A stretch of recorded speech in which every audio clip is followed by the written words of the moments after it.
제가 오늘 좀 말씀드리려고 하는 것은 올해 이제 총파업투쟁과 공무원 노조의 역할 이렇게 제목은 좀 되어 있는데요.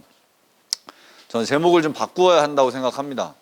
민주노총의 총파업투쟁에 공무원 노조가 어떤 역할을 할 것이냐라고 하는 관점이 아니라 공무원 노조는 2021년을 어떻게 바라보고 2021년 투쟁을 어떻게 준비하고 만들어갈 것이냐라고 하는 태도와 관점을 가지고 함께 좀 이야기를 나눠봤으면 좋겠습니다. 왜냐하면 민주노총이 투쟁하니까 공무원 노조도 그때 총파업 투쟁에 복무하자 내지는 뭔가 역할을 하자라는 식의 접근으로는 실제 총파업이 조직되거나 준비되기 어렵다고 생각합니다.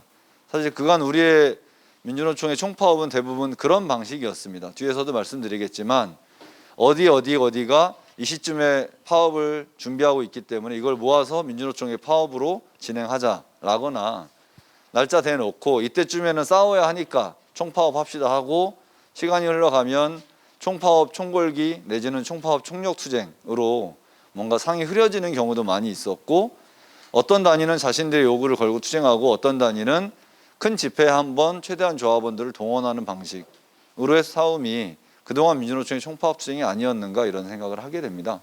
그래서 저는 오늘 동지들과 나누고 싶은 이야기는 2021년도에 준비하고 있는 민주노총 총파업의 공무원 노조가 어떤 역할을 할 것인가가 아니라 2021년도에 하반기에 이 시기가 정말 노동자들의 요구를 분출하고 이 시기가 정말 싸워야 하는 시기라고 동의되신다면 2021년 하반기에 공무원 노조는 어떤 투쟁을 준비할 것이냐라고 하는 것들을 같이 고민해 보면 좋겠다 싶습니다. 물론 제가 그 답을 드릴 수는 없을 거라고 생각합니다. 저보다는 여기 계신 동지들이 공무원 노조의 상황이나 공무원 노동자들의 현실이나 이런 것들을 더 잘 아실 것이기 때문에 그런 내용들을 같이 이야기해 보고자 합니다. 먼저 처음 드리고 싶은 말씀은 우리는 왜 노동조합을 하고 있고 왜 우리는 민주노조를 견결히 지키고 있는가, 이런 고민과 질문을 드려보고 싶습니다. 공무원 노조가 생긴 지가 이제 몇 년 됐죠? 네, 19년, 내년이면 20년이네요. 서비스 연맹이 올해 20주년이고 민주노총은 올해 이제 26년 차를 맞이하고 있는데요. 노동조합 활동을 한다라고 하는 것은 어떤 의미인지 나에게, 그리고 우리가 공무원 노조로 더 커지고 더 많은 동지들이 함께하고 있는데 우리가 노동조합을 하고 있는 목적이 무엇인지. 작년에 공무원 노조 가장 핵심적인 사업이 뭐였죠? 해고자 복직 문제, 정치기본권 쟁취 문제, 이 두 가지가 가장 큰 축의 사업이었던 것으로 알고 있습니다. 올해는 어떤가요? 올해는 해고자 복직 문제 정리하고 이제 정치기본권 문제 이렇게 되는 건가요? 그럼 역으로 정치기본권 문제가 해소되면 공무원 노조 진군과에 있는 공직사회 개혁, 제대로 된 공무원 노동자의 온전한 노동상권 보장이 쟁취될 수 있는 것인가? 그것이 정말 공무원 노조가 지향하는 궁극적인 우리의 목표인가, 아니면 소시기적인 과제인가 라고 하는 질문에서부터 좀 다시 시작해야 하지 않는가. 우리가 노동조합을 만들고 노동조합 활동을 하고 있는 이유가 당장의 과제들을 하나하나 해제끼는 것에 머물러서 되겠는가, 아니면 정말 전체 노동자 민중과 함께 이 세상을 바꾸자라고 하는 포부와 결심을 갖고 그런 지향을 가지고 현재적 조건에서 우리의 역할을 찾아가는 것이 적절하냐라는 고민을 먼저 좀 가지고 시작해 봤으면 좋겠다라고 하는 것입니다. 그래서 우리 노동자들, 전체 노동자들의, 민중들의 목표는 무엇이겠습니까? 우리가 바라는 세상은 어떤 세상이겠습니까? 라고 하는 것에 대해서 이제는 우리가 함께 이야기하고 논의하고 구체화할 필요가 있겠다라고 생각을 합니다.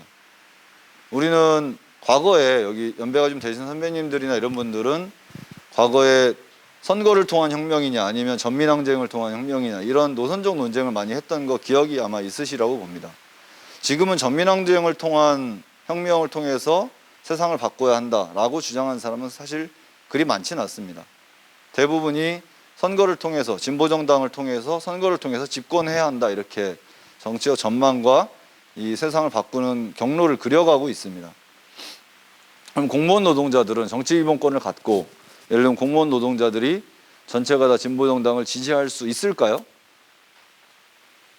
정치기본권이 확보되면 우리 공무원 노동자들이 한 10만 명 되죠, 지금 조합원이.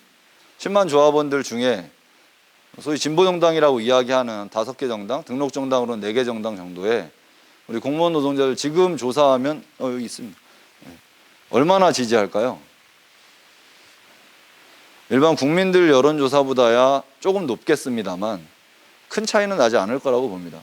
예전에 민주노총이 총력을 다해서 민주노동당을 지지했을 때 저는 이제 기아차자동차 비정규직 노동자거든요. 기아차에서 조사를 했을 경우에 민주노동당이 가장 높게 나왔던 경우가 35% 정도 나왔었습니다. 민주당, 자유한국당도 많이 있었습니다, 당시. 그리고 선거 때 기아자동차 기숙사에서 기아자동차 조합원이 후보로 나와서 그 기숙사에서 투표를 받았던 건 제일 많이 받았으니 약 50% 정도. 예전에 조준호 위원장이 출마했을 때 기아자동차 기숙사에서 나온 표가 약 50% 정도였습니다. 지금은 그보다 훨씬 낮을 거라고 보고 있습니다. 그래서 우리가 진보정당을 강화하는 것, 그리고 그것을 통해 집권하는 것을 만들기 위해서라도 또 우리 민중들이 그런 새로운 세상을 향하는 마음을 갖게 하기 위해서라도 우리가 지금 무슨 역할을 할 것인지를 역으로 좀 추산하고 고민해 보는 것이 필요하다, 이렇게 생각을 하고 그런 질문과 물음으로 일단 좀 이야기를 시작해 보려고 합니다. 그런 고민을 갖고 같이 이야기해 봤으면 좋겠고요.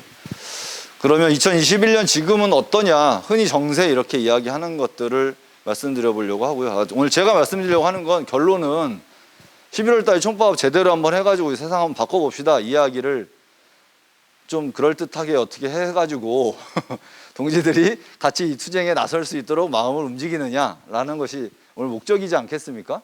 사실 뭐 내용이나 결론은 다 아실 거라고 보고요. 그래서 그것을 어떻게 만들어가는 것, 그것이 정말 필요한지, 지금 시기 우리가 그런 역할을 할 수 있는 시기인지, 우리는 무엇을 준비해야 하는지, 이런 이야기들을 구체적으로 좀 해보려고 하고요.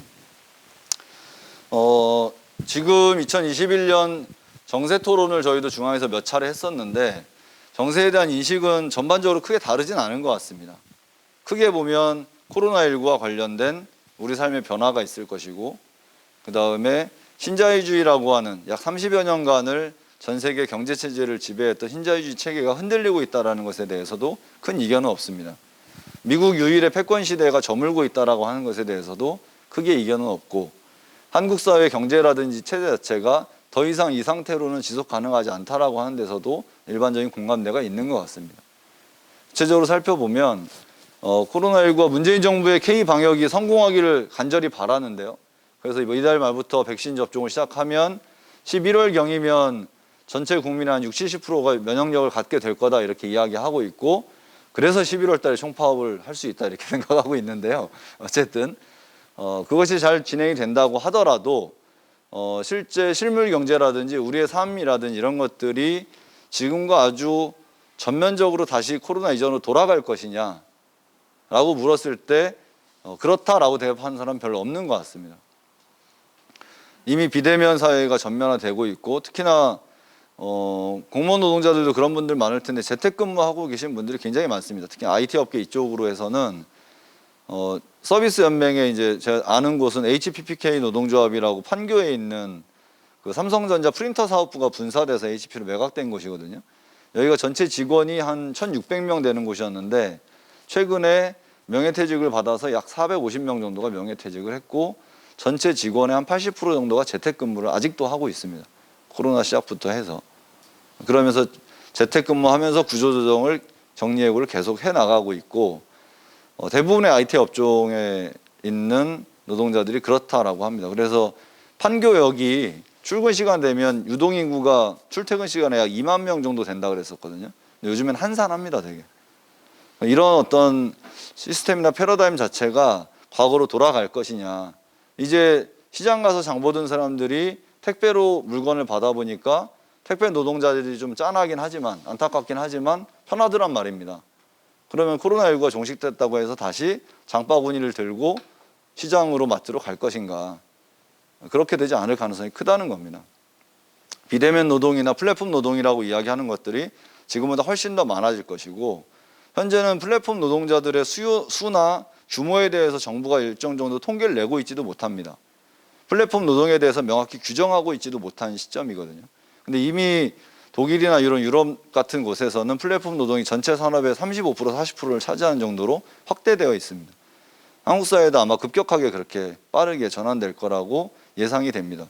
그리고 담론 자체가 많이 바뀌었습니다. 이제 코로나19 이전에는 사실은 기업에 대한 중요성, 경제 회복은 기업의 회복, 기업의 경영이 잘 돼야 경제가 활성화되고 이것을 통해서 분배 정의를 실현할 수 있다라고 했었지만 문재인 대통령이 들고 나왔던 것이 분배를 통한 성장이었잖아요. 소득을 통한 성장, 소득주도 성장 이런 이야기를 했지 않습니까? 그런 개념 자체는 굉장히 바뀌었을 것이다. 그래서 과거 IMF 때나 경제 위기라고 하는 세계 금융 위기라고 했던 2009년 10년을 되짚어 보면 늘 그들의 레파토리는 기업이 살아야 나라가 살고 나라가 살아야 노동자들이나 서민들이 살 수 있다라고 하는 것이었는데 최근 코로나19에서 보여준 사회적 담론은 기본소득, 자산재분배, 재난소득 이런 것들이 사회적인 어떤 이슈가 되었고 담론이 되었습니다. 이것은 이후에도 변하지 않을 거라고 보거든요. 그래서 코로나19가 우리 삶을 변화시키고 있고 기업의 체질도 노동자들의 고용 형태나 노동의 형태도 굉장히 많이 바꾸고 있다라고 하는 겁니다. 콜센터 노동자들도 요즘에는 재택근무를 합니다. 공공기관 같은 경우에. 민간 같은 경우는 그렇게 하고 있지 않지만 그 산밀 업종이지 않습니까? 그래서 정부가 규제를 하고 여러 가지 사실을 하니까 이제 과거에는 개인정보를 개인한테 주고 집에 가져가서 그 일을 하는 것은 불가능하다, 안 된다라고 했었는데 이것을 코로나19라는 것을 무너졌고 바뀌고 있습니다. 그래서 심지어는 재택근무를 하면서 콜수를 채우기 위해서는 출근해서 하면 하루에 8시간 노동을 했으면 됐었지만 재택근무하면서는 그 콜수를 채우기 위해서는 14시간, 15시간 일해야 한다고 합니다. 아침에는 애기 좀 보다가 대부분 여성 노동자들이거든요. 아이 학원 보내고 학교 보내고 뭐 유치원 보내고 콜 막 받다가 집안일을 좀 해놓고 또 콜 받고 아이 찾아오고 또 콜 받고 이렇게 해서 재택근무를 하니까 근무 시간이 4, 5시간이 늘어났다고 합니다. 이런 형태들은 바뀌지 않을 거다 이렇게 보고 있고요. 그다음에 신자유주의가 몰락하고 있다라고 이야기하면 사실은 한국 사회에서는 체감이 잘 안 되는 건 맞습니다. 그렇죠?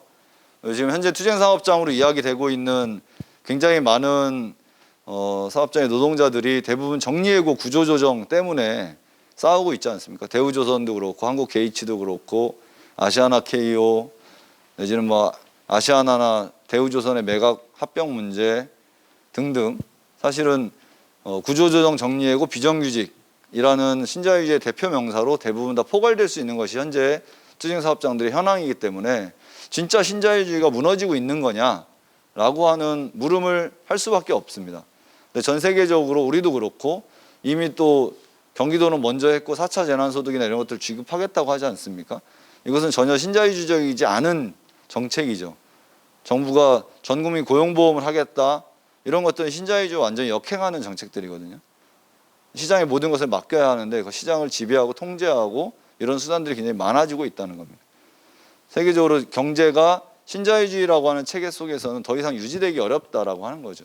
마치 예전에 자유주의에서 수정자본주의로 넘어가고 다시 신자유주의로 왔는데 신자유주의에서 더 이상 존속 가능하지 않다라고 하는 것이 확인되고 있고 미국에서 샌더스나 이런 사람들이 돌풍을 일으켰던 것도 그런 하나의 반증이라고 생각을 합니다.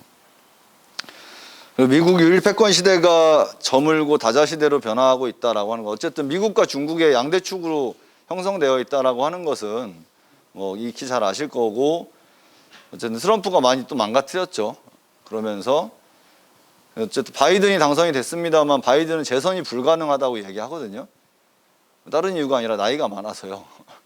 4년 후에 다시 재선하면 80이 넘는다고 하거든요. 그래서 70 몇 살이어서 그래서 재선이 불가능하다 이렇게 이야기를 하고 있고 미국이 자국 중심에 미국이 강한 이 군사력을 바탕으로 해서 사실 세계 경제라 이런 것들을 쥐고 왔던 건데 이제는 중국이든 이런 데 경제 규모가 커지고 그래서 우리나라도 사실은 한미 관계에서의 종속적인 개념이 있지만 경제 교역 양으로만 보면 중국이 훨씬 더 많습니다.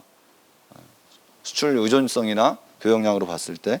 그래서 미국 유일패권 시대는 없어지고 몰락하고 있고 중국을 중심으로 한 또 그 다음에 인도라든지 동북아시아, 동아시아 지역을 중심으로 한 전반적인 세계 질서가 새롭게 형성되고 있다. 가장 큰 시장이거든요. 세계 인구의 40%인가가 아시아라고 하지 않습니까? 그래서 굉장히 큰 시장이어서 또 소비도 많고 생산도 많이 하고 있고 이래서 전반적인 흐름이 바뀌고 있다라고 하는 것이고, 국내로 봤을 때는 촛불 이후에 문재인 정부 초창기 지지율은 80% 이랬습니다. 기억하시죠? 80%, 85% 막 이랬었고, 지금 최근에 여론조사 보신 분 계신가요? 문재인 정부 국정 지지율 몇 프로나 나오던가요? 30%에서 35% 왔다 갔다 하죠. 예. 그 정도로 줄었습니다. 2017년 대선 이후에 2018년도까지 민주당이 이야기했던 것은 자기들의 목표는 차기 대선까지 민주당 지지율을 50%를 유지하는 거다였습니다.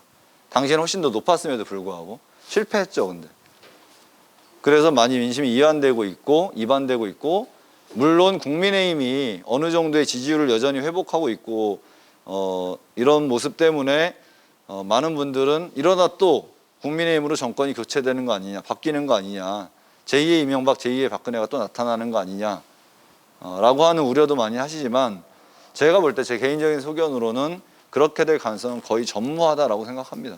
특히나 우리의 요구나 우리의 투쟁이 더 완강하게 펼쳐질수록 민주당의 입지가 약해지는 대신에 국민의힘이 올라가는 것이 아니라 훨씬 더 강력한 대안 세력의 요구가 높아질 가능성이 크다라고 보여지고요.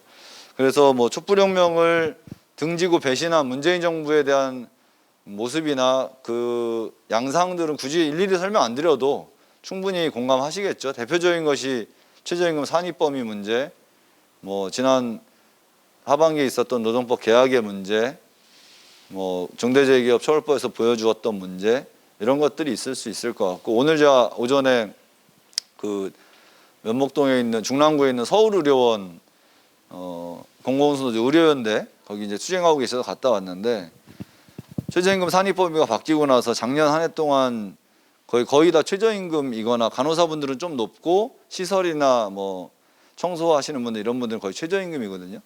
근데 약 한 300에서 500만 원 정도 임금이 손실이 됐다고 합니다. 산입범위 바뀌고 나서 실제 그런 일들이 굉장히 많이 벌어지고 있습니다. 그런 데 대한 배신감이 굉장히 크겠죠. 중대재해기업처벌법 과정 잘 아시겠습니다만, 정부안이라고 하는 것이 국회에서 만들고 논의했던 것보다 훨씬 더 후퇴된 안으로 나왔었죠. 원래 국회 논의 과정에서는 5인 미만 사업장 제외하는 내용은 없었습니다. 근데 이게 박영선이 장관으로 있던 벤처 중소기업 사업청인가요? 하여튼 거기서 박영선이 세게 밀어서 처음에 30인 미만까지 내놨다가 그건 없애고 5인 미만은 살아났거든요. 그래서 국회에서 논의되는 안보다 훨씬 더 후퇴되는 안을 노동부와 법무부와 청와대가 만들어서 국회에 전달했고, 국회도 이건 너무하다 싶어서 사실은 그보다 더 상회되는 내용으로 법안이 정리되기도 했죠. 그런 것들을 보았을 때 문재인 정부가 입으로는 노동 존중 사회를 이야기하고 있지만, 그리고 첫 행보로 많이 이야기했던 인천공항 비정규직 노동자들에게 가서 공공부문 비정규직 제로 시대 만들겠다 했지만, 코레일 네트워크스, 코레일 그 철도공사 자회사 동지들이 여전히 투쟁을 하고 있고, 뭐 한수원 노동자들이 작년 연말에 한수원 점거 투쟁을 하기도 했고, 다 자회사입니다. 다 자회사 만들어서 자회사 노동자들이 오히려 과거보다 삭감된 임금, 과거보다 줄어든 혜택, 처우에 항의하면서 투쟁하고 있는 것이 지금의 모습이다라는 것을 보았을 때, 결국 우리 사회는 점점 양극화가 심해지고 있고 극단으로 치닫고 있다라고 정리해 볼 수 있을 것 같습니다. 부동산 문제도 특히나 그렇지 않습니까? 청년들만의 문제가 아니죠. 저도 개인적으로 깜짝 놀랐습니다. 제가 선거 출마할 때 이사를 해야 해서, 제가 임대 아파트 살거든요. 제가 경기도 화성시에 살고 있는데요. 이제 임대 기간이 끝나가지고 이사를 해야 해요. 그래서 이사를 하려고 집을 막 알아보고 있었는데 9월 달 정도에 수원으로 이사를 나오려고 집을 알아봤었다가, 바쁘니까 선거 끝나고 이사하자, 두세 달 사이 뭐 하고 12월 달에 선거 끝나고 다시 알아봤더니 그 사이에 딱 1억 2천이 올랐더라고요. 같은 집이. 한 3달 사이에. 저희 집은 안 올랐겠죠. 임대 아파트라서. 그래서 이사를 포기하고 현재 집에 다시 살기로 그렇게 지금 방향을 잡고 있는데요. 정말 천문학적으로 오르더라는 겁니다. 위원장 돼가지고 지금 민주노총은 숙소를 제공해 주잖아요. 지방에서 오신 분들. 이번에 우리 사무총장님은 집이 저기 전라남도 화순이시고, 또 실장으로 올라오신 분들은 뭐 광주, 뭐 이런 분도 있고 부위원장 당선되신 분들이 창원 막 대구 이렇거든요. 그래서 숙소를 구하려다 보니까 서대문역 근처에 원룸이 세상에나 전세가 2억 5천 3억이더라고요. 원룸 전세가. 그래서 부득이하게 원룸 반전세로 이렇게 구해가지고 지금 숙소를 임의로 하고 있고, 저는 그래서 아직 숙소를 못 구했어요. 너무 비싸기도 하고 이제 좀 적립한 돈이 없어가지고. 그래서 하루는 우리 수석 부위원장님 숙소에서 가서 자고, 하루는 뭐 서울에 있는 부모님이 서울 사셔가지고 부모님 집에서 하루 자고, 어제는 모텔에서 자고 뭐 이렇게 살고 있습니다. 어쨌든 뭐 부동산 문제뿐만 아니라 전반적으로 우리 국민들이 느끼는 실물 경제 자체는 굉장히 경직되어 있고 어려워지고 있는, 양극화 문제가 굉장히 심각화되고 있는 것이 현재 2021년도의 현실 아니냐, 이렇게 좀 말씀을 드린 겁니다. 정돈해 보면 어쨌든 코로나19로 많은 변화가 있지만 이 변화 자체가 담론은 노동자들이나 서민들이나 민중들을 위한 담론으로 형성되고 있으나 실질적인 혜택은 오고 있지 않다. 미국 패권이라든지 신자유주의는 이제 쇠퇴해가고 있다고 하지만 사실 실물로 느껴지는 우리들에게 다가오는 것들은 훨씬 더 심화되고 있는 실정이다라고 하는 것이 현재 2021년도에 우리가 서 있는 상황이지 않을까, 이런 생각을 합니다. 그래서 저는 선거 때부터 2021년도 11월 달에 총파업을 해야 합니다라고 주장도 했고, 이번에 사업계획에도 그렇게 담았습니다. 근데 왜 도대체 총파업을 해야 되냐, 이 시기에. 이거부터가 우리가 동의가 되어야 투쟁을 준비할 수 있지 않겠습니까? 몇 가지만 말씀을 드리면, 우리의 총파업은 이제 그동안의 총파업은 대부분 저지, 퇴진 이런 총파업이었습니다. 노동법 개혁 저지 총파업, 노동법 안기부법 날치기 총파업, 박근혜 퇴진 총파업 총궐기, 이게 거의 대부분이었거든요. 이제는 수세에서 공세로 전환해야 되지 않느냐. 이제는 뭔가를 막아내기 위한 총파업이 아니라 우리의 의제를 설정하고 이 의제를 관철시키는 투쟁을 만들어야 할 시점이 되지 않았는가라고 하는 겁니다.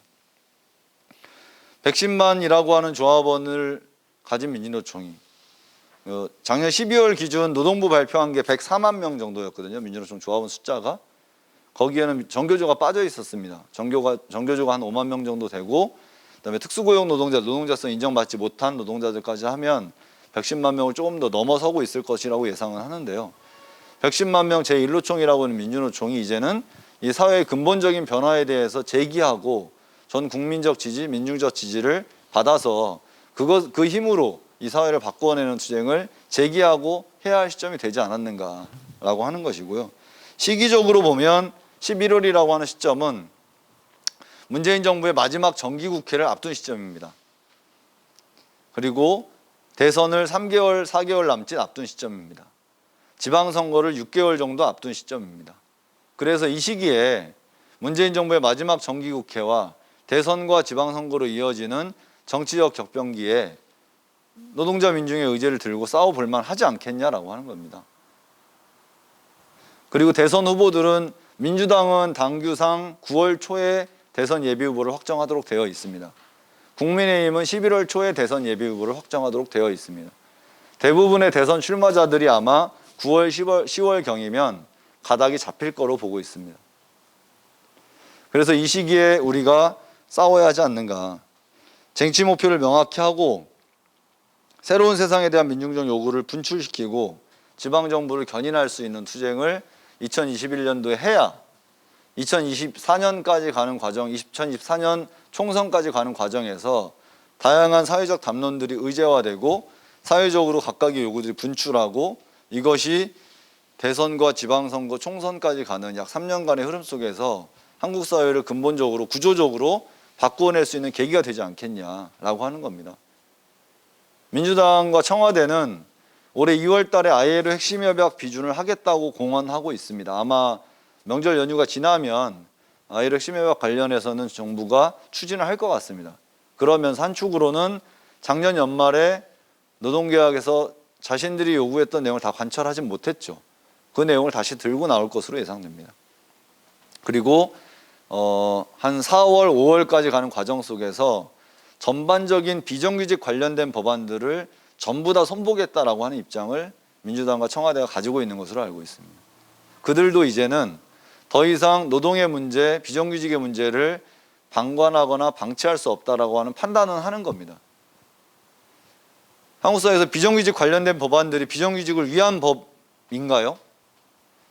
대부분은 비정규직을 양산하거나 비정규직에 대한 규정하기 위한 법입니다. 파견법을 파견은 허용하는 법입니다. 파견법이 아예 삭제되면, 파견법이 없어지면 파견 노동이 불가능해지거든요. 비정규직법, 기간제법이 있기 때문에 2년까지는 합법적으로 비정규직을 쓸 수가 있는 겁니다. 이것들을 손보겠다라고 하는 것은 결국에 앞서 말씀드린 인천공항 국제공항 가서 인천공항에서 비정규직 문제를 언급했던 것과 같이 그림과 프레임은 노동자들을 위한 프레임으로 노동 존중 사회를 만들겠다는 프레임으로 만들지만 내용적으로는 사실은 더 많은 비정규직을 양산하고 비정규직이 더 어렵게 만드는 방향으로 갈 가능성이 크다라고 하는 겁니다. 뒤에도 말씀드리겠습니다만 플랫폼 노동이 확산되니까 정부에서 지금 하겠다고 하는 것이 플랫폼 노동 특별법 만들겠다고 하고 있거든요. 플랫폼 노동 특별법을 통해서 플랫폼 노동자들이 기본적인 권리를 보호 장치를 하겠다라고 하는 것이 법안의 취지입니다. 내용을 들여다보면 플랫폼 노동자들이 온전히 가져야 할 노동 3권을 제약하는 내용들이 곳곳에 있습니다. 그들을 노동자로 인정하고 일반 노조법이나 이것을 적용해서 그들에게 노동 3권을 온전히 부여하면 되는데 공무원 노조 특별법처럼 일부를 제약하는 법을 플랫폼 노동 특별법으로 하겠다고 하고 있는 겁니다. 이런 양상이 올해 중반에 벌어질 가능성이 크다라고 하는 거죠. 그래서 이번 총파업을 통해서 백신만 민주노총이 제대로 된 쟁취 목표를 가지고 전 민중적 분노와 투쟁을 조직해서 새로운 사회에 대한 지향을 만들어내는 것. 소시기적으로는 정기국회에서 쟁취할 목표가 있겠죠. 더 짧게는 아마 공무원 노조가 인단협 투쟁을 통해서 쟁취해야 될 내용도 있을 겁니다. 하반기 정기국회에서 우리는 어떤 법안을 만들어낼 것인가, 쟁취 목표로 삼을 것인가, 이걸 저는 중앙위까지 우리가 논의를 통해서 확정해야 한다고 생각합니다. 내년 대선에서 주된 담론의 의제로, 지난번 대선에 노동 관련된 주된 담론은 최저임금 1만 원이었습니다. 그것보다 훨씬 더 높은 차원에서 높은 수준의 요구를 가지고 대선판을 노동의 의제로 만들어갈 수 있는 것, 그것이 11월 총파업 투쟁이 갖고 있는 의미입니다. 나아가서 6월 1일 날 연달아 벌어지는 지방선거에서 지방 권력들이, 지자체들이 노동자들의 권리, 노동자들의 권한을 얼마나 보장해 줄 수 있는 방향으로 나아갈 것이냐라고 하는 것을 11월 총파업에서 시작하자 이런 겁니다. 그래야 이 사회를 바꿔낼 수 있지 않겠습니까? 그러면 총파업은 어떤 상으로 하는 거냐? 코로나19가 잘 되면 11월경에 60, 70%가 면역력이 생긴다고는 하는데 진짜 규모 있는 총파업 투쟁 할 수 있는 거냐? 라는 질문을 많이 해주시더라고요. 가능할 수도 있고 그렇지 않을 수도 있습니다. 다만 중요한 것은 전체 110만 조합원들이 연말까지 하면 더 늘어나겠죠. 이 조합원들이 한날 한시에 우리는 일손을 놓는다라고 하는 것은 그 자체로 굉장히 위력적인 투쟁이 될 거라는 겁니다. 거리에 10만 명, 20만 명이 모이는 것보다 훨씬 더 큰 파급력을 가질 것이고 훨씬 더 강한 위력을 발휘할 것이다. 그래서 그런 투쟁을 준비해보자는 것이다.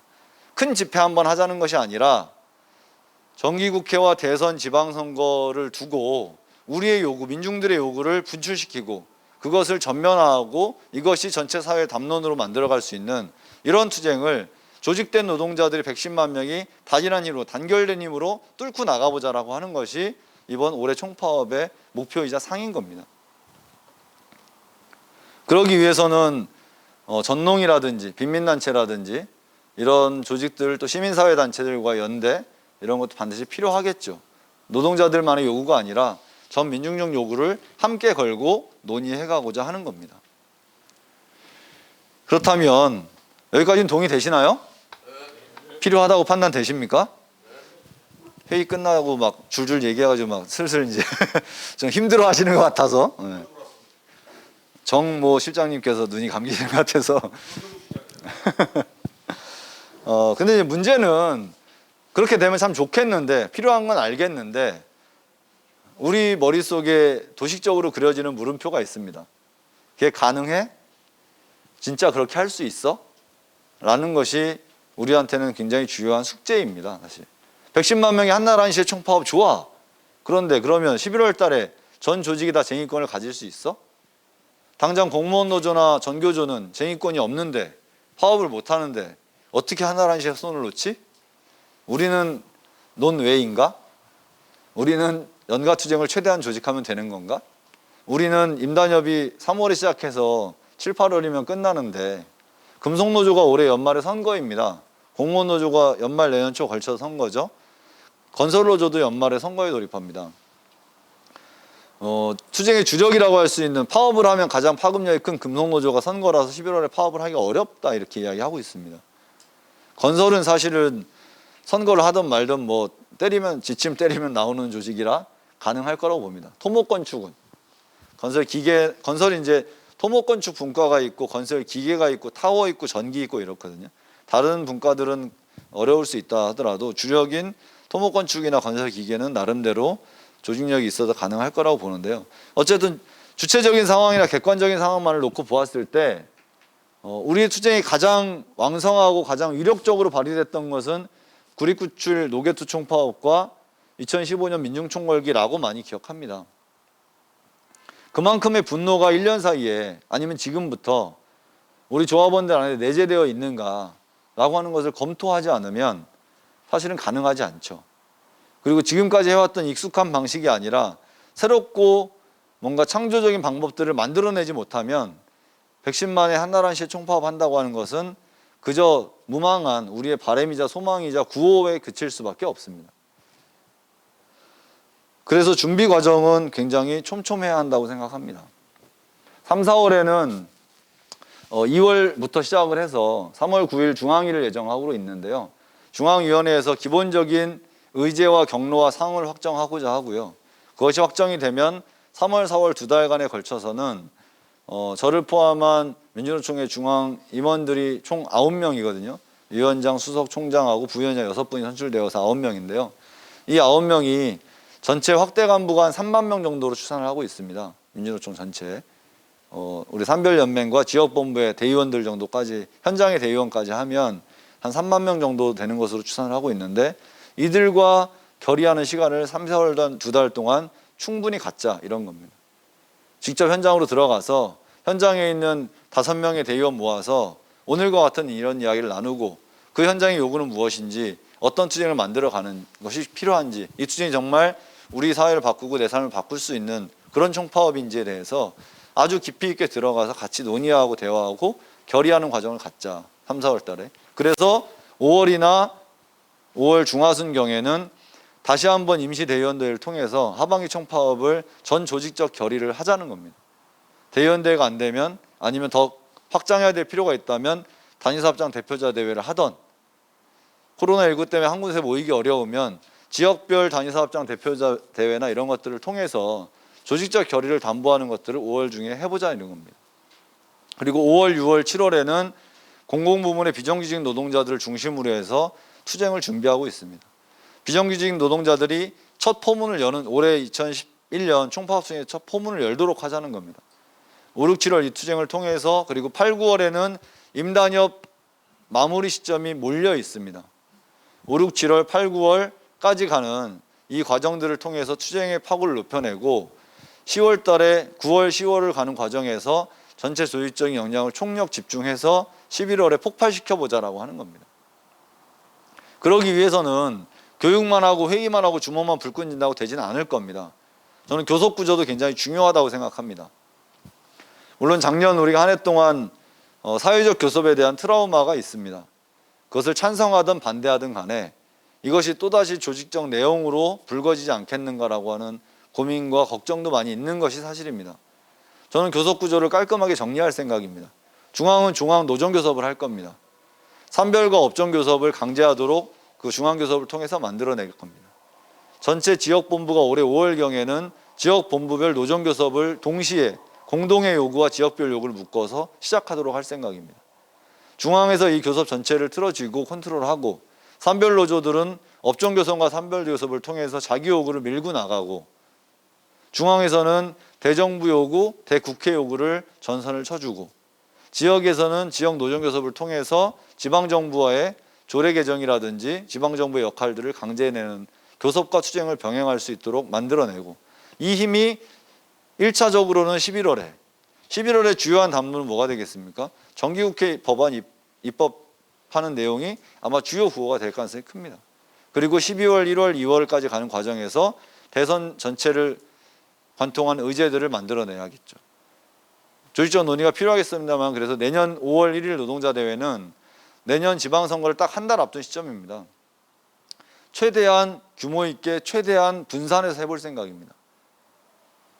그동안에 우리가 광역 시도별로만 진행을 해봤는데요. 빠르게 우리가 태세가 준비가 되고 정비가 된다면 지자체별 노동자 대회도 할 수 있다고 생각합니다. 그것이 지방정부를 견인하는 굉장히 큰 위력적인 투쟁이 될 수 있을 거라고 보거든요. 그런 경로를 내년 상반기까지를 관통하는 총파업 투쟁의 경로를 그리고 지금부터 준비해가자라고 하는 것입니다. 물론 내년의 과정은 또 논의가 필요한 것이긴 합니다만, 그래서 교섭은 임단협에 대한 쟁취 목표, 하반기 정기국회에서 입법 과제, 대선에서의 주요 담론, 지방정부를 상대로 한 주요 과제를 명확히 정리해서 이것들을 들고 싸우자는 겁니다. 임단협은 임단협대로, 대정부 투쟁과 대국회 투쟁, 대지자체 투쟁은 대지자체 투쟁대로 이것들을 만들어가는 총파업이 되도록 하자라고 하는 것이 이번 2021년 11월 총파업을 만들어가는 과정에서 그리고 있는 상입니다. 그리고 앞서 말씀드린 3, 4월 달 확대 간부 동지들과 결의를 모으고 5, 6, 7월 달에는 비정규직 노동자들 전면으로 하면서 전반적인 현장 순회를 진행하고자 합니다. 아마 노동자 활동을 좀 하셨던 분들은 과거에 이석행 위원장이 진행했던 현장 대장정 이런 것들을 기억하시고 계실 텐데요. 그보다 훨씬 더 규모 있게 훨씬 더 많은 현장을 직접 중앙 임원들이 현장 속으로 들어가고 조합원들과 함께 투쟁하는 그런 과정을 통해서 총파업 투쟁을 만들어 보자라고 하는 것이고요. 또 한 축으로는 투쟁사업장 노동자들과 함께 그 투쟁들을 승리로 쟁취해내고 이끌어가는 투쟁을 통해서 우리의 자신감을 만들어 보자 이런 겁니다. 그래서 명절이 지나면 현재 투쟁하고 있는 사업장 노동자들, 특히나 코로나19 필수 노동자로 규정된 농지들의 투쟁을 전면적으로 만들어갈 생각입니다. 알고 계시는 분도 있으시겠지만 현재 건강보험 콜센터 노동자들이 파업한 지 한 열흘째 되고 있습니다. 이런 농지들의 투쟁을, 택배 노동자들 파업 투쟁을 하려다가 타결되면서 파업은 하지 않았습니다만, 돌봄 노동자들, 또 요양보호사 노동자 이런 분들이 계속 투쟁이 축적되고 있고 뭔가 분출될 시점에 와 있습니다. 그래서 명절 이후에 이 농지들의 투쟁을 가지고 한번 붙어보자 이런 생각을 가지고 있고요. 대우조선 아시아나를 중심으로 한 재벌 특혜, 몰아주기 이런 것들도 외투자본 문제도 굉장히 심각하거든요. 쌍차라든지 게이츠 이런 데는 외투자본의 문제입니다. 그래서 그런 의제별 투쟁들을 민주노총이 중심을 잡고 밀고 나가면서 공동의 의제, 공통의 요구를 가진 단위들을 모아내고 이들의 투쟁을 엄호하고 지원해서 승리할 수 있도록 만들어내는 것을 또 한 축으로 가져가 보자 이런 고민을 하고 있습니다. 그런데 그러기 위해서는 저는 우리 내의 변화도 저는 굉장히 필요하다고 생각합니다. 계속 투쟁만 요구하고 투쟁을 하는 것만으로 우리가 조직적 분위기라든지 이런 전반의 상황이 쇄신되지는 않을 거라고 생각을 하고요. 투쟁을 하는 과정 속에서 조직 확대도 반드시 되어야 합니다. 그래서 저는 민주노총의 그동안의 미조직 사업에 대해서 반성적으로 평가해야 될 점이 많이 있다고 생각합니다. 그동안 민주노총의 미조직 사업은 사실은 정책실에서 해야 할 역할들을 대행하는 정도 이상 이하도 아니었다 이렇게 봅니다. 일반적으로 공단 조직화 사업이라든지 작은 사업장 조직화 사업 이런 것들을 해왔지만 캠페인 수준에 머물렀거든요. 전체 조직이 발동되는 미조직 사업을 우리는 해본 적이 없습니다. 냉정하게 이야기하면 제 개인적인 사견입니다만 사실은 최근 3년간, 3, 4년간 30만 명의 조합원이 늘어난 것은 문 열어놓고 들어온 사람들 받은 것에 지나지 않았다고 생각합니다. 시대적 흐름과 분위기에 따라서. 물론 직접 만나서 공무원노조 같은 경우에 직협이나 이런 것들에 노동조합 전환하거나 신규 노조를 설립하거나 이런 사례도 많이 있습니다. 그러나 이보다 훨씬 더 공격적이고 공세적인 미조직 사업이 필요하다 이렇게 생각합니다. 예를 들자면 그래서 지난주에 아마 저희 미전실하고 우리 공무원노조 조희실하고 간담회 단체를 한 것으로 알고 있는데요. 공무원노조가 7월 1일부터 소방공무원들이 노동조합 가입이 가능해진다고 하면 2분기에 전체 조직이 집중해서 공무원노조의 소방공무원 조직 사업을 하자는 겁니다. 공무원노조만이 하는 게 아니라 공무원노조의 지역본부들이 민주노총 지역본부에 우리 이거 하니까 좀 도와주세요 해서 뭐 선전전 한번 같이 하고 뭐 피켓팅 한번 같이 하고 이런 정도 수준이 아니라 적어도 2021년 2분기는 민주노총은 소방공무원 조직사업에 집중한다. 이것을 조직적으로 결정하고 전체 조직이 달라붙어서 할 수 있도록 하자는 겁니다. 예를 들어 4월 달에는 3월 달에는 전체 소방서에 홍보물을 배포한다든지 전체 110만 조합원들 발동해서 소방공무원 지인 찾기를 한다든지 저희 수석님이 부산에 있는 소방공무원 직협 대표랑 친구랍니다. 잘 기억해 두십시오. 알고 계시죠? 조합원을 110만 명을 통해서 지인 찾기를 한다든지 직접 소방서에 간다든지 아니면 각 사업장마다 어느 소방서를 담당해서 일주일에 한 번은 지속적으로 선전전을 한다든지 다양한 방법들을 통해서 한번 집중해보자는 겁니다. 그것으로 승부를 한번 보자는 거예요. 2분기에는 소방공무원으로, 예를 들면 3분기에는 콜센터 노동자들을 한번 집중 조직해보자. 이러면 전국의 콜센터 현황을 파악하고 콜센터들에 대한 조직 사업을 완강하게 해보자는 거예요. 전체 조직이 발동돼서. 그래서 정말 뭉텅이 소방공무원이 6만이라고 그러셨나요? 6만 중에 예를 들면 3만 4만이 올 수 있다고 하면 이보다 더 위력적인 미조직 사업이 어디 있겠습니까? 길거리에서 매번 우리가 물티슈 나눠주고 이틀 3일 걸렸다 떨어지는 풀란 걸고 이런 거 그만하고 이제 진짜 우리 조합원들이 노동조합을 갖지 못한 노동자들이 민주노총으로 올 수 있는 사업을 한번 해보자는 겁니다. 저는 민주노총에 대한 영상을 바꾸는 건 이런 사업이라고 생각합니다. 이 과정을 통해서 민주노총이 정말 소외되고 어려운 현장에 있는 노동자들의 목소리를 대변해주고 이들에게 손 내밀고 함께하는 조직이구나 라고 하는 영상이 바뀔 수 있다고 생각합니다. 그래서 미조직 사업의 일대 혁신을 하려고 하고요. 그러기 위해서는 사실 조직 갈등 문제가 해소되어야 합니다. 어떤 한 업종을, 예를 들면 콜센터 말씀드렸습니다만 현재 민주노총 내에는 공공운수 노조에도 콜센터가 있고 서비스 연맹에도 콜센터가 있고 서울본부 산하에 있는 희망연대 노조에도 콜센터가 있고 민주일반 연맹에도 콜센터가 있습니다. 도대체 콜센터를 조직해서 콜센터 노동자들이 노동조합 가입할래요 이렇게 전화 오면 누구한테 여기를 줄을 대줘야 되냐, 이것 때문에 늘 갈등의 양상이 벌어집니다. 근데 저는 일단은 조직 갈등에 분쟁이 없는 업종을 우선적으로 선택해서 한 1년 해보자 이런 생각입니다. 공무원 노조 다른 데서 조직하는 거 없잖아요. 그렇죠? 그런 업종들이 몇 있습니다. 그래서 이런 데들을 우선적으로 선정해서 점수를 내면 성과가 난다고 보면 저는 정치적으로 판단할 수 있을 거라고 봅니다. 조직 갈등이 가장 많은 조직이 사실 공공운수 노조와 서비스 연맹인데요. 대부분 많이 겹쳐 있습니다.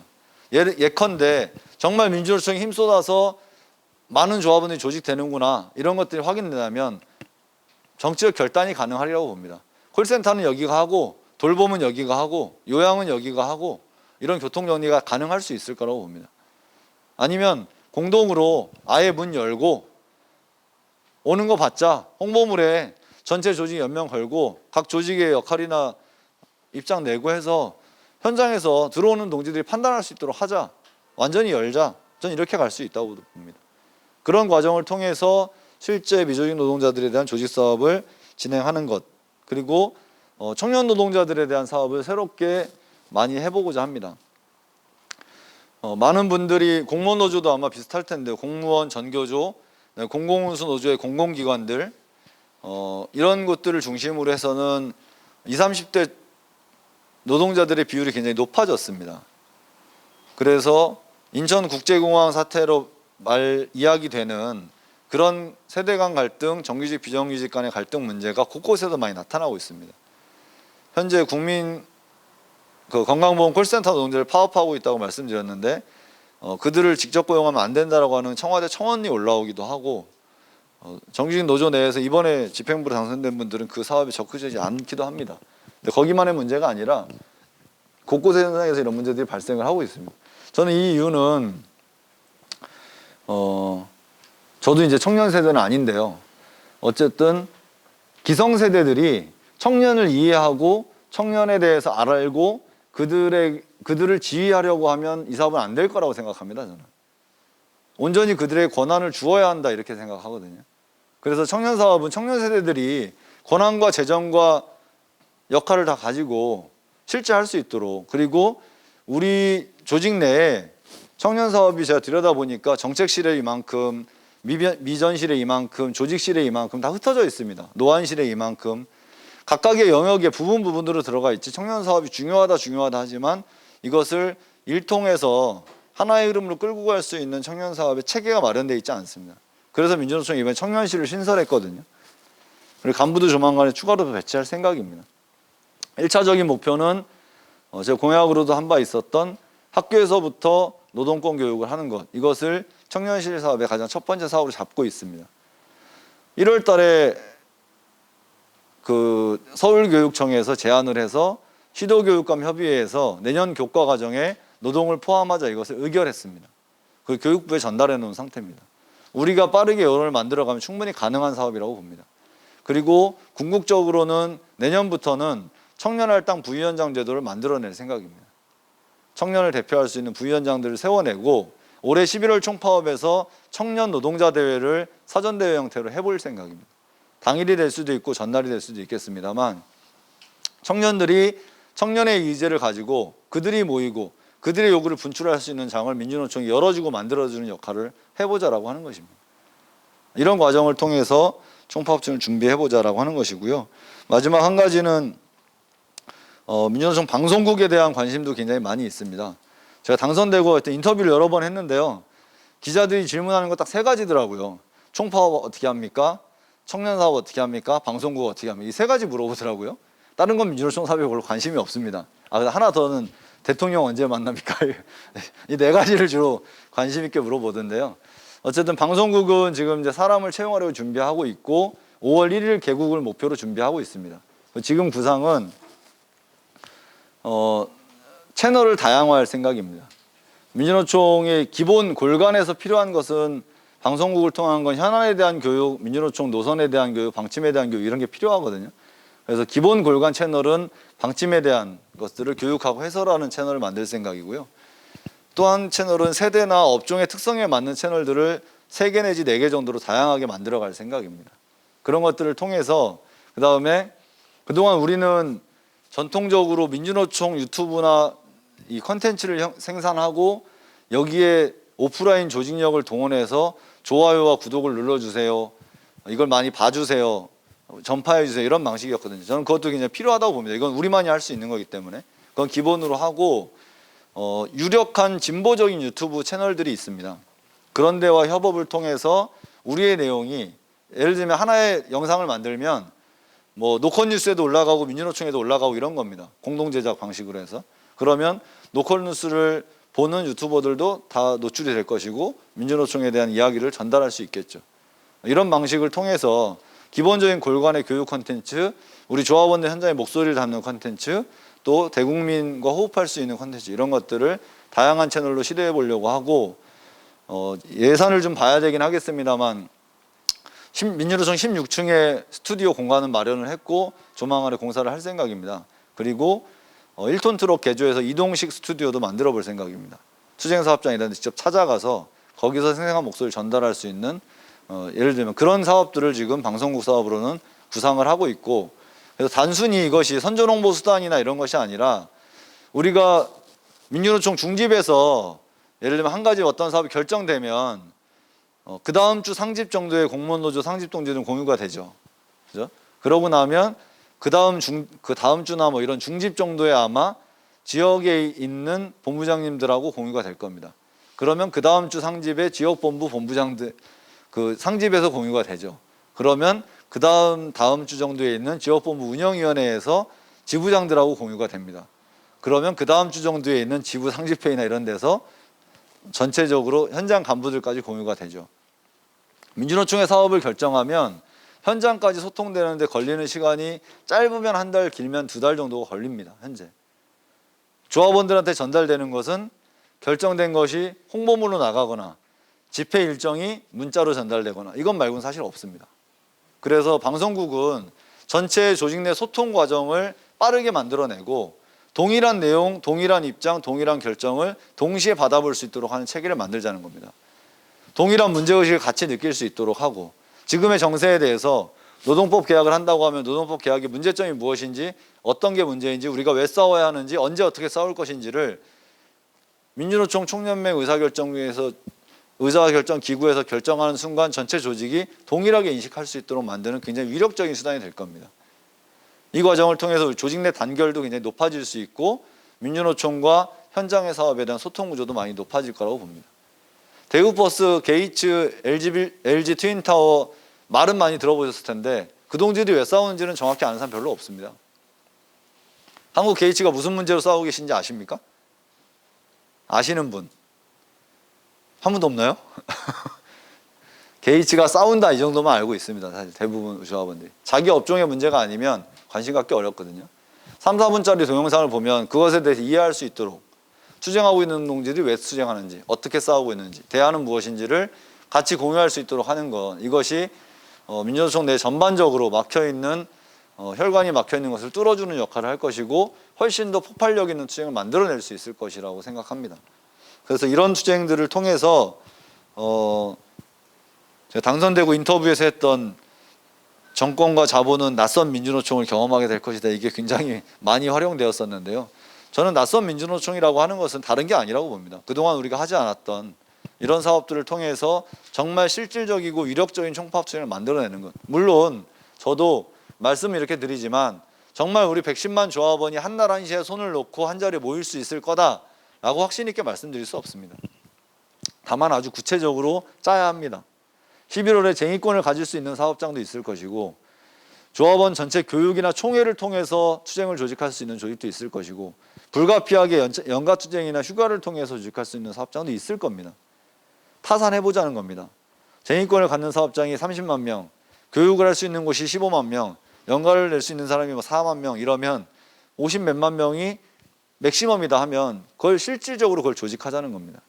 그냥 때 돼서 총파업대가 임박해서 그것을 집계하는 것이 아니라 미리 짜고 구상하고 그것을 관철시킬 수 있는 투쟁의 과정을 만들어 가자라고 하는 것이 그간의 총파업과 다른 경로로 고민하고 있는 거라고 생각하시면 될 것 같습니다. 마지막으로 공무원 노동자의 과제와 역할 이런 데서 이런 것하고 포함해서 총파업 의제를 몇 가지 말씀드려 보려고 하는데요. 총파업 의제는 크게는 사회 개조 이렇게 표현했더니 말이 좀 이상하다 해서 하여튼 사회 구조를 바꾸는 의제를 한 가지 메인으로 걸려고 합니다. 두 번째는 노동권에 대한 문제, 세 번째는 비정규직 문제, 이렇게 크게 세 가지 의제를 중심으로 메인 요구안을 뽑아야겠죠. 그렇게 좀 뽑아보려고 하고요. 공무원 노조와 당장 연동되어 있는 문제는 저는 노동권 문제와 관련해서 그동안 우리는 전태일 3법 이렇게만 이야기해왔거든요. 그래서 5인 미만 사업장 노동자들에게 근로기준법을 적용하는 것, 노조법 2조 개정을 통해서 모든 노동자들이 노동조합할 권리를 확보하게 하는 것, 그리고 중대재해기업처벌법을 통해서 죽지 않고 일할 수 있는 것, 이것을 노동권의 기본적인 영역으로 만들어 왔습니다. 근데 저는 제 고민은 일단 함께 논의해야 되겠습니다만 하나의 노동법으로 온전한 노동 3권을 보장하자 이런 겁니다. 전체 노동자들에게. 현재 있는 노조법이 있고 공무원 노조법, 교원 노조법이 있는데 그리고 정부가 하려고 하는 특수고용 노동자들에 대한 문제, 플랫폼 노동자들에 대한 문제, 노동을 다양하게 쪼개서 권리를 제한하고 있는 것을 통합해서 하나의 노동법 또는 하나의 노조법으로 전체 노동자들이 온전하게 노동 3권을 보장받을 수 있는 사회를 만들자라고 하는 것이 노동권 영역에서의 가장 핵심적인 요구로 생각을 하고 있습니다. 첫 번째 영역으로 말씀드렸던 사회주 전반을 바꾸는 과제에서는 불평등 세습 체계를 바꿔내는 문제를 주요한 의제로 다뤄보고자 합니다. 비정규직 문제는 좀 더 예각화할 필요가 있겠습니다만 지금 고민은 상시 지속 업무의 비정규직 사용을 강하게 제한하는 이런 과정을 통해서 비정규직 문제를 의제화하는, 그래서 이런 큰 세 개의 의제와 한 10개 정도의 과제를 담아서 총파업의 의제를 요구를 설정하려고 고민을 하고 있습니다. 앞서 말씀드린 대로 입법 과제와 대선 의제와 지방정부 의제는 또 구분하는 것이 필요할 거고요. 그래서 공무원 노조 우리 상직 동지들께 당부드리고 싶은 것은 1차적으로는 의제에 있어서 정말 현장에 있는 공무원 노동자들이 올해 하반기에 세상을 바꾸자고 하는데 이 사회 구조 자체를 한번 뒤집어 보자라고 하는 데 있어서 공무원 노동자들이 가장 절박한 요구는 무엇인지에 대해서 빠르게 고민하고 현장 토론을 해주셨으면 좋겠습니다. 우리가 정말 그럴듯한 의제라고 뽑았는데 이 의제가 책상머리에서 나온 의제와 현장 조합원들과 부대끼면서 나온 의제는 저는 온도 차이가 많이 있을 거라고 생각합니다. 그래서 빠르게 현장에서 현장 조합원들이 느끼는 우리 사회가 변화하기 위해서 내 삶이 변하기 위해서 우리 사회에 변화해야 되는 지점이 이거다라고 생각하는 것을 빠르게 한번 찾아보자라는 겁니다. 그것을 공무원 노조에 올해 요구를 한번 만들어보자. 그리고 정치기본권 문제도 물론 주요한 과제로 계속 끌고 가셔야 되겠습니다만, 언제까지 우리가 공무원 노동자들은 노동3권이 침해당하고 제약되는 것을 방치하고 있을 건가라는 것에 대해서 심도 있게 한번 토론해 주셨으면 좋겠습니다. 전교조와 공무원 노조가 먼저 결심해야 특수고용 노동자들이나 플랫폼 노동자들이 함께 싸울 수 있거든요. 그래서 전체 하나의 노동법으로 온전한 노동 3권을 보장하자라고 하는 타이틀을 갖고, 공무원도 노동자다, 공무원도 노동 3권 보장하라, 교원도 노동자다, 교원도 노동 3권 보장하라, 이 이야기를 할 때가 되지 않았냐는 겁니다. 그런 고민을 같이 해주셨으면 좋겠습니다. 또 한 가지는 정말 공무원 노조는 평일날 싸움을 하면 연가 말고는 방법이 없는 것인지에 대해서 새로운 방안을 좀 찾아주셨으면 좋겠습니다. 연가 투쟁이 나쁘다거나 그걸로 부족하다는 말씀을 드리는 것은 아닙니다. 하지만 우리에게 너무나 익숙하거든요. 민주노총 총파업하니까 이날은 연가 내고 같이 합시다 라고 하는 것이 굉장히 도식화되어 있지 않는가. 그럼 이 경로와 과정을 어떻게 조합원들한테 새로운 의제와 새로운 경로로 느껴지도록 만들 것인가 라고 하는 것에 대해서 좀 더 깊이 있게 고민해 주셨으면 좋겠다. 그래서 민주노총도 공무원 노조도 새로운 어떤 시대를 전환시키는 담론을 가지고 새로운 형식과 방법을 가지고 투쟁을 조직하고 만들어가는 이런 형태가 되어야 하지 않겠냐라고 하는 것이고요. 어떤 분은 그런 얘기도 하시더라고요. 공무원 노조가 정치기본권 하려면 10만 명이 민주당 가입하면 다 해결될 거다, 이런 얘기도 하시던데 우스갯소리로. 그럼 민주당이 받든지 안 받든지 판단할 거 아니냐, 싸움하려면 그렇게 해야 되는 거 아니냐, 뭐 이런 제기도 하시던데, 저는 마찬가지로 노동 3권 온전히 보장받기 위해서는 뭐 파업을 결단한다든지 뭐 그러시라는 건 아닙니다만, 뭔가 좀 조합원들한테 신선하고 울림이 있고 마음이 동해서 진짜 한번 싸워보자라고 하는 심정적 동의가 될 수 있는 경로와 과정을 한번 그려보자라는 겁니다. 연가 투쟁이라고 하는 것이 물론 위력이 있습니다만, 저도 현장에서 보면 지명 파업하거나 뭐 연가 투쟁하게 되면 그 해당 부서의 일이 돌아갈 수 있는 정도의 수준에서 연가를 내고 나오는 경우가 많이 있거든요. 아주 적극적인 경우라고 하더라도. 그러면 우리가 연가 투쟁을 하고 파업 투쟁을 하는 것은 업무에 지장을 주자라고 하는 것인데, 업무에 지장이 없는 범위 내에서 투쟁을 한다는 사고에 갇혀 있으면 안 되는 거 아니냐. 그것을 한번 깨는 투쟁, 그 경로와 과정이 무엇이 됐든 이런 것들 한번 고민해 주셨으면 좋겠다라고 하는 것이고, 일단 뭐 앞서 말씀드린 미조직 사업에서 소망공무원 조직 사업에 민주노총도 공무원 노조도 올해 한 상반기에 한번 4월 걸고 한번 붙어보자, 이런 걸 같이 해봤으면 좋겠다라고 하는 당부의 말씀을 드리겠습니다. 그래서 마무리를 하려고 하는데요. 사실은 저도 또 동지들도 올해 11월경이 되었을 때 우리 사회가 또 민주노총이 우리 노동자들이 어떤 모습과 어떤 감정적 분노를 가지고 있을지는 지금부터 가늠하기는 사실 어렵습니다. 그리고 올해 하자고 하는 총파업, 제가 말씀드렸던 총파업의 경로와 과정도 호락호락한 것도 아니고 우리가 많이 익숙하게 경험한 것도 아닙니다. 그래서 사실은 한 걸음 한 걸음 내딛는 것이 굉장히 어렵기도 하고 속된 말로 폭망할 수도 있습니다. 근데 그걸 어떻게 우리가 만들어가느냐에 따라서 결과물은 달라질 거라고 보고요. 적어도 저는 이제 우리가 세상을 쫓아가는 것이 아니라, 기득권 세력과 정부와 자본에 의해서 공격을 방어하는 것이 아니라 우리의 의지를 전면화해서 우리의 요구를 들고 우리의 무기를 쥐고 싸우자라는 것에 동의하신다면 그런 시도와 모험을 해보자라는 겁니다. 민주노총 위원장으로서 안정적으로 조직 운영할 수도 있습니다. 총파업 반대하는 분도 꽤 많이 있습니다, 조직 내에. 그러면 총파업 총궐기 내지는 총파업 총력투쟁 정도로 몇 글자 더 써 넣으면 사실은 크게 부담도 덜어지고요. 여러 가지 빠져나갈 구멍도 많이 있습니다, 정치적으로. 근데 그렇게 하고 싶지 않아서 정확히 총파업이라고 명시하고 해보자라고 하는 것이거든요. 저는 전반 민주노총의 투쟁에서 굉장히 중요한 부분을 차지하는 것은 지도부의 의지라고 생각합니다.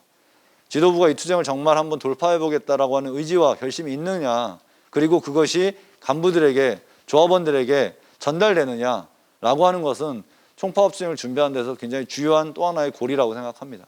그런 투쟁 위원장으로서 한번 만들겠습니다. 동지들과 함께 올해 한 해 동안 사업과 투쟁을 진행하면서 정말 민주노총의 위상을, 민주노총이란 이름이 자랑스러워질 수 있도록, 그래서 동지들이 나는 민주노총 조합원이라고 하는 것이 또 민주노총과 함께하고 있지 못한 노동자들과 민중들에게 다가갈 때 자부심과 이런 것들을 가지고 갈 수 있도록 한번 함께 만들어 봤으면 좋겠습니다. 그래서 2021년 한 해를 마감할 때 우리는 조금 더 높아진 눈높이에서 조금 더 커진 모습으로 조금 더 강해진 힘을 가지고 또 새로운 세상을 갖는 지향을 동지들과 함께 만들어 갔으면 좋겠다는 포부를 말씀드리면서 마치도록 하겠습니다. 고맙습니다.